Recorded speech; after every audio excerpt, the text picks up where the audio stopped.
En la vida nosotros conocemos muchos símbolos. Un símbolo puede dar un concepto, puede dar una idea. Un gesto o un símbolo nos puede dar un concepto muy grande.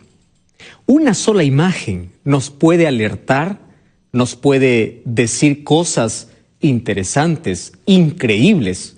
Una imagen nos puede emocionar. Los símbolos en la vida son usados en toda área. Cuando nosotros vamos a la palabra de Dios, vamos a encontrar que la Biblia está llena de símbolos.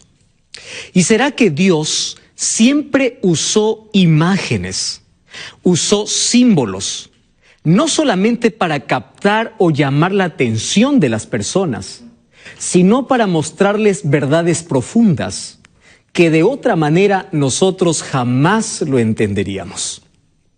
Es por eso que en la Biblia, cuando Dios se dirige al ser humano y quiere mostrarle una grande verdad, Él prefiere usar un símbolo o una imagen.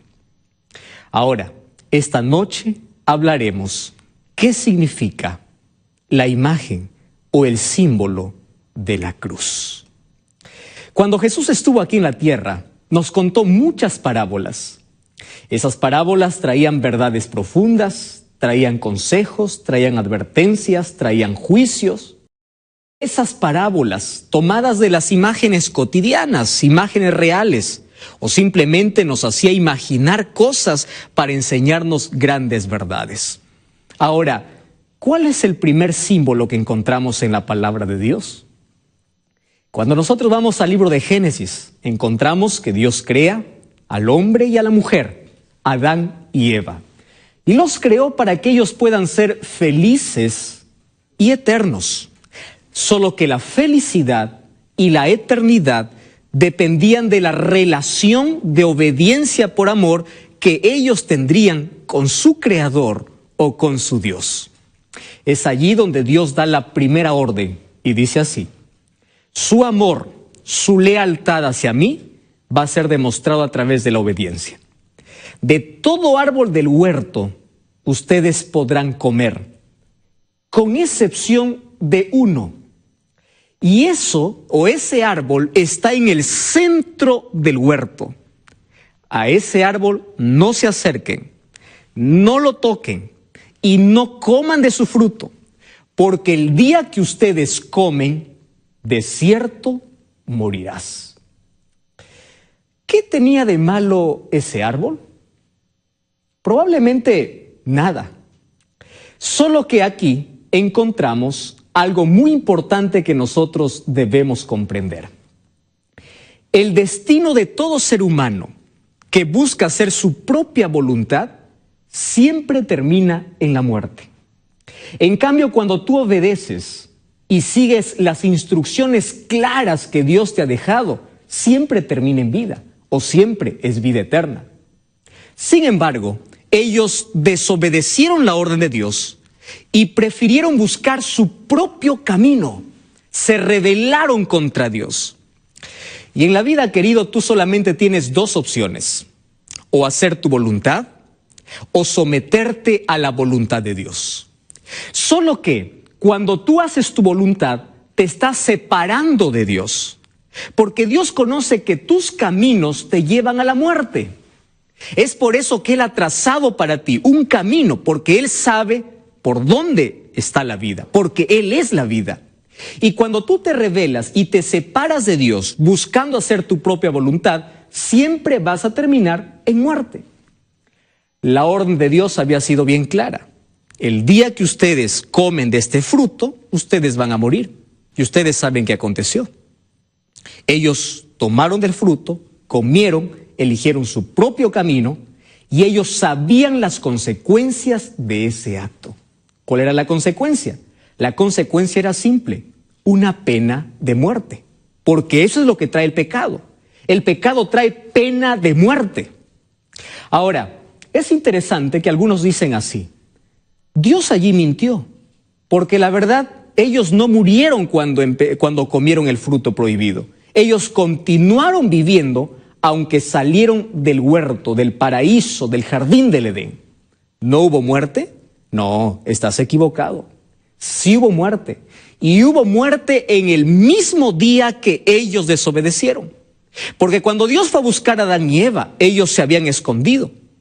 Porque ellos se sentían desnudos o se dieron cuenta que estaban desnudos. Y ahí es Dios quien toma un cordero y sacrifica ese cordero.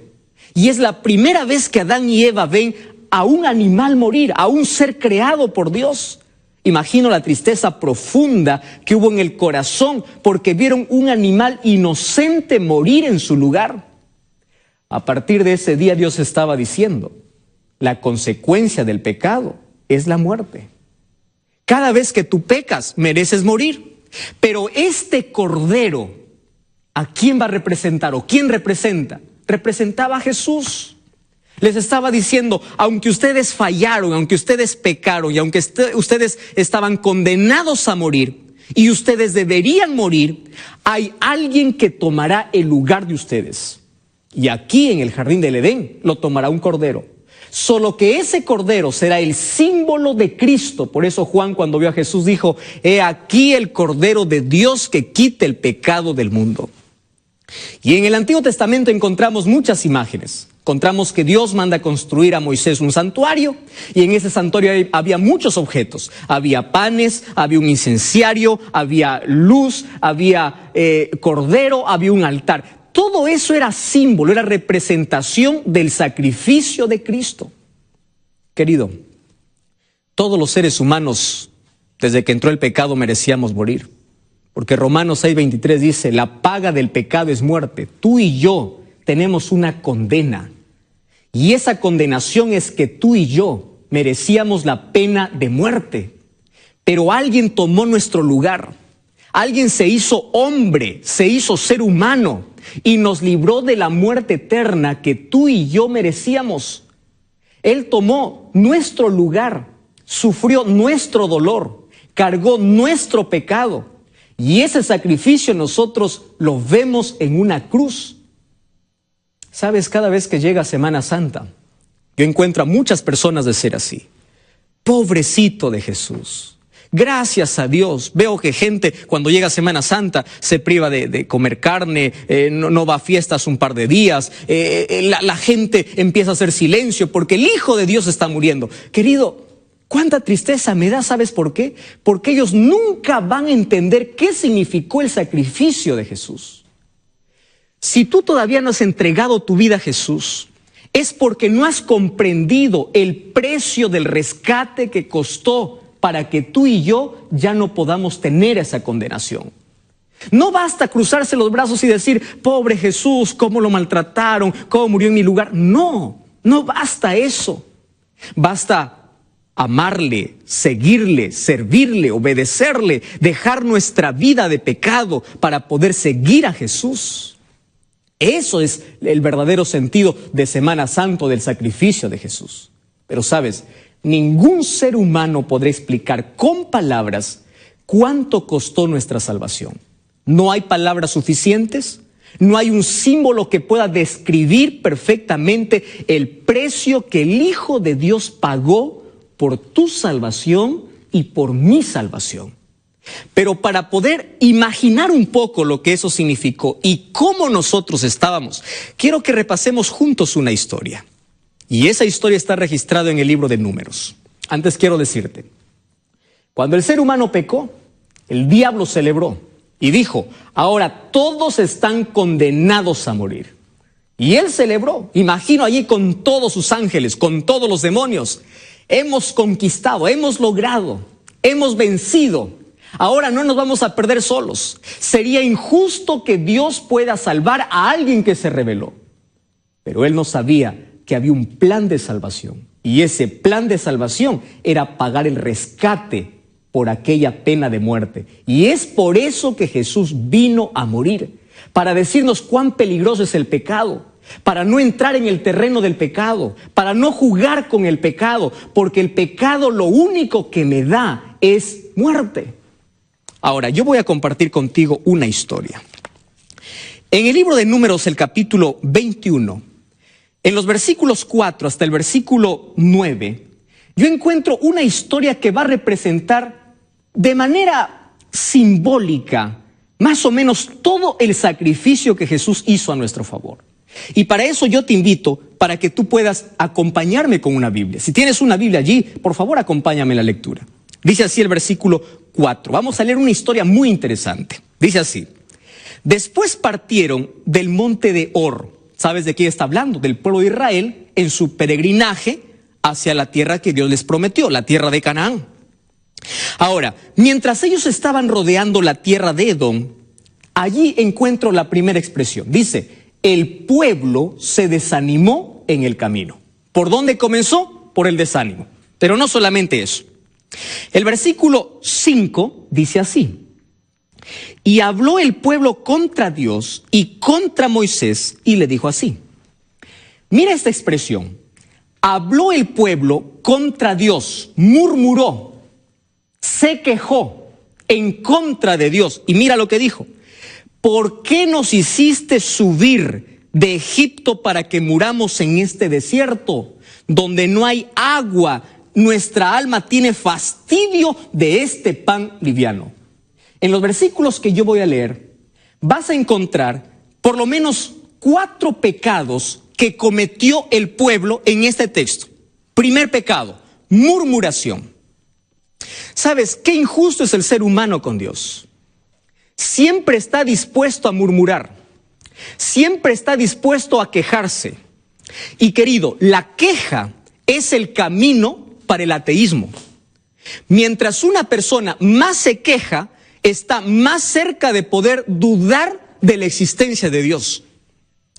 Yo encuentro a muchas personas que hoy se quejan porque empiezan a contar las dificultades de su vida en lugar de contar las bendiciones que Dios les dio. Y el pueblo era injusto. ¿Qué cosa dijo? Murmuró contra Dios y dijo: ¿por qué nos hiciste subir? ¿Sabes qué estaba diciendo? Dios es el culpable de lo que está aconteciendo. Ojalá nos hubiésemos quedado como esclavos allá en Egipto. Ojalá siguiéramos allá. ¿Por qué nos sacó Dios? ¿Sabes? Dios escucha toda queja que sale de tus labios. Es verdad que podemos contar a Dios nuestras dificultades. Es verdad que podemos desahogar, podemos abrir el corazón para con Dios cada vez que oramos. Pero qué triste es ver personas que lo único que conversan son quejas y quejas y quejas y quejas. La murmuración es retar a la sabiduría divina y la queja es el camino al ateísmo. Yo sé que hay dificultades en la vida, pero en lugar de poder quejarte, empieza a contar las bendiciones de Dios. Eso no significa que tú vas a esconder cuán mal te va. Es bueno compartir, pero no es bueno siempre quejarse en contra de Dios. Ahora, ahí viene una mentira. Mira, ¿y cuál es la mentira? Dice así: pues aquí no hay pan ni agua y nuestra alma tiene fastidio de este pan liviano. Pregunto, ¿eso es verdad? Claro que no, querido. Eso es mentira. ¿Acaso les faltó pan? ¿Acaso les faltó agua? Cuando estaba en el desierto, de una peña salió agua. Del cielo caía maná, el alimento de los ángeles, el alimento que les hacía mantener fuertes, el alimento que les daba vigor, fortaleza, el pan del cielo. Ellos estaban no solamente descontentos, sino que el segundo pecado es la mentira. ¿Por dónde comienza? Por una queja. Y un pecado te lleva a otro. El otro pecado es la mentira. Comenzaron quejándose, ahora están mintiendo. Dice, ni pan ni agua. Eso, totalmente mentira. Ahora, ¿qué cosa aconteció? Nuestra alma tiene fastidio. Aquí viene el tercer pecado, el descontento. Hay gente que no solamente se queja en la vida, sino que se descontenta de todo. De lo poco se descontenta, de lo mucho se descontenta. Mira, el siguiente pecado. Entonces, allí viene el cuarto. Ellos aquí expresaron no solamente su descontento, sino su ingratitud para con Dios. ¿No te parece que nos parecemos mucho a este pueblo? Nos paramos quejando, número 1. A veces mentimos o exageramos. Número 2. Número 3. Estamos descontentos con las cosas que recibimos o que tenemos. Y número 4. Nosotros también somos ingratos con Dios. Ahora, aquí yo encuentro 4 pecados marcados en el pueblo de Israel. Solo que después del pecado, ¿qué cosa viene? ¿Cuál es la paga del pecado? Es la muerte. Y aquí tú puedes encontrar lo siguiente. Versículo 6 dice así: y Jehová envió entre el pueblo serpientes ardientes que mordían al pueblo, y murió mucho del pueblo de Israel. Qué interesante. A mí me interesa mucho la expresión Jehová envió serpientes ardientes. ¿Significa que Dios se venga de todos aquellos que le desobedecen o es consecuencia? Mira, quiero invitarte a leer lo que dice el libro de Deuteronomio, el capítulo 8, el versículo 15. Un libro más adelante dice así, Deuteronomio capítulo 8, versículo 15, dice así: Jehová te hizo caminar por un desierto grande y espantoso, lleno de serpientes ardientes y de escorpiones, y de sed donde no había agua, y él te sacó agua de la roca. Es decir, en el desierto mientras ellos caminaban, estaba lleno de serpientes. Solo que cuando ellos obedecían a Dios, Dios controlaba todos esos animales para que no puedan ofender o no puedan picar a sus hijos. Y es maravilloso cuando uno obedece a Dios, porque pueden haber serpientes a tu alrededor y Dios te protege. Pero cuando uno se rebela contra Dios, Dios quita su protección y allí pagamos las consecuencias de nuestro pecado. ¿Y por qué dice ardientes? Era no solamente por el color, sino porque la picadura causaba una inflamación, una infección, una fuerte fiebre y el pueblo moría. Ahora, frente a esa consecuencia, aquí vemos el arrepentimiento. El versículo 7 dice: entonces el pueblo vino a Moisés y dijo: hemos pecado, por favor ora, ruega a Dios para que nos quite esta serpiente. Y Moisés oró. Y ahí viene la solución. Y Jesús le dice, y Dios le dice: hazte una serpiente ardiente y ponla sobre un asta, y cualquiera que fuere mordido y mirare será salvo. Qué interesante. Dios le dice: muy bien, la solución es simple. Hay arrepentimiento, aquí viene la solución. Una vez más, una figura que representaba a Cristo. Ahora funde una serpiente, una imagen de una serpiente, levántala sobre un asta y todo el que mire es salvo. ¿Sabes qué cosa significa eso? Eso es un acto de fe. ¿Por qué un acto de fe? Porque tú crees que una persona normal puede creer que siendo picado por una serpiente, solo mirando a otra serpiente podría sanarse. Esto significaba creer en la palabra de Dios, y todo el que obedecía vivía. Y aquí me está diciendo que la salvación frente al pecado es simple. Mira a Jesús, mira la cruz. Ahora, han pasado por lo menos 500 años. Y esta serpiente, que un día era un acto de fe para mirar y ser salvo porque representaba a Cristo, se convirtió en idolatría. Que el pueblo, a través del tiempo, ya no miraba esa serpiente como un símbolo, sino como un ídolo, como un dios. Y es por eso que el rey Ezequías, después de 500 años, derribó esa serpiente y dijo: vamos a quitar esto porque se ha convertido en idolatría. Querido, el poder no estaba en la serpiente, el poder no estaba en esa asta, el poder estaba en Jesús. Pero esa serpiente representaba a Cristo. Ahora tú puedes decir: pastor, ¿cómo una serpiente va a representar a Jesús? ¿Cómo una serpiente? Mira, un día Jesús estuvo en una conversación con Nicodemo. Ha pasado mucho tiempo.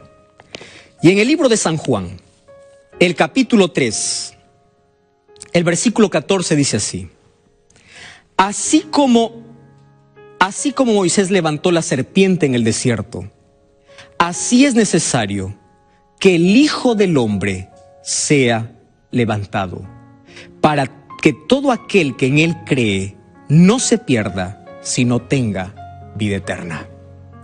¿Sabes a quién representaba esa serpiente? Esa serpiente representaba a Jesús. Era Jesús muriendo en una cruz. ¿Por qué una serpiente? ¿Recuerdas que Dios maldijo a la serpiente? Pero el libro de Gálatas dice que Dios tomó nuestra maldición por nosotros. ¿Recuerdas que la serpiente fue levantada? Cristo también fue levantado en una cruz.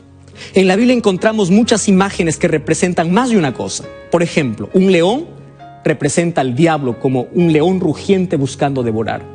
Pero también el león representa a Cristo como el león triunfador y victorioso de la tribu de Judá. Ahora, ¿cómo es posible que una serpiente pueda representar a Jesús? Aquí le explica Nicodemo: así como la serpiente fue levantada, así también yo seré levantado. ¿Y sabes para qué? Para que todo aquel que me mire a mí, dice Jesús, sea salvo. Querido, tu valor está en la cruz de Jesús. Tu vida vale la sangre de Jesús. Cuando te sientas abandonado y solo en la vida, mira a Cristo. Tu valor no está en tu fortuna ni en los títulos que tengas. Tu valor está en una cruz. ¿Quieres orar conmigo? Querido Dios, gracias por tu palabra. Gracias porque a través de una cruz tú nos libertaste, nos sanaste del veneno del pecado. Gracias porque ahí encontramos salvación. Permítenos ser atraídos por esa cruz, contemplar esa cruz, verte abriendo los brazos. Y nosotros no podemos cruzarnos los brazos cuando vemos a un Dios abriendo los brazos para salvarnos. Ayúdanos a tomar decisiones acertadas, aceptarte como nuestro.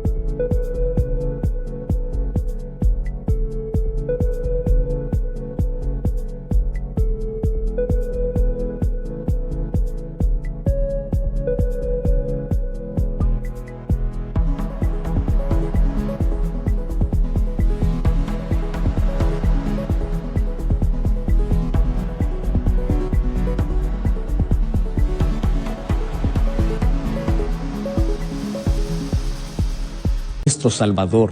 Cuando miremos esa cruz podamos ver nuestra redención y el precio que pagaste por nosotros. Gracias porque moriste en nuestro lugar. En el nombre de Jesús. Amén. Gracias por acompañarme en este programa. Recuerda que la verdad te da libertad y te prepara para la eternidad. Nos encontramos la siguiente semana.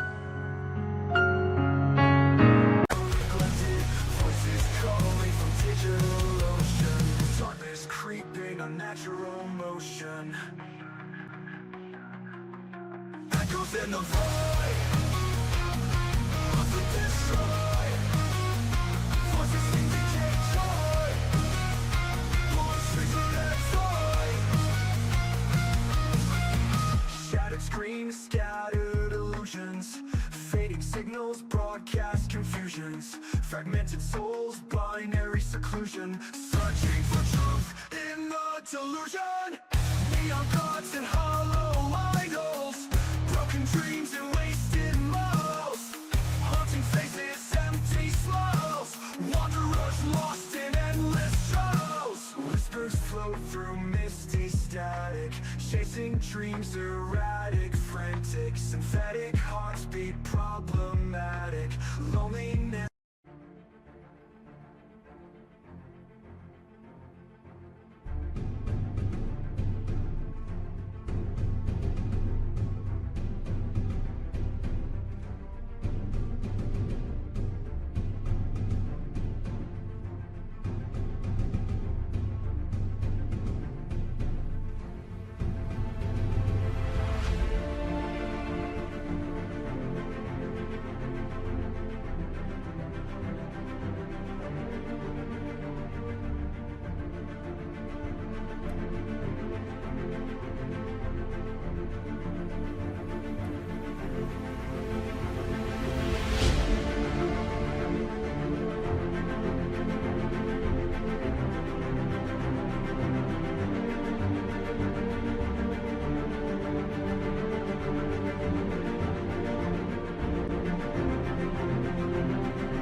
Lost within the city show. Neon lights, they burn so slow. Shadows dance, they never know. In the alleys, whispers told. Stories of the brave and bold. Through the cracks of broken mold, voices rise, we take a hold. Concrete jungle begs for fight. Echoes of the lonely night. Dreamers chase the fading light. Lost between what's wrong and right. Beneath the surface lies the truth. Buried in the lives of youth. Reality, it bites uncouth. Whispers come, they disappear. Haunting echoes call my name. I can feel the burning flame. Closer past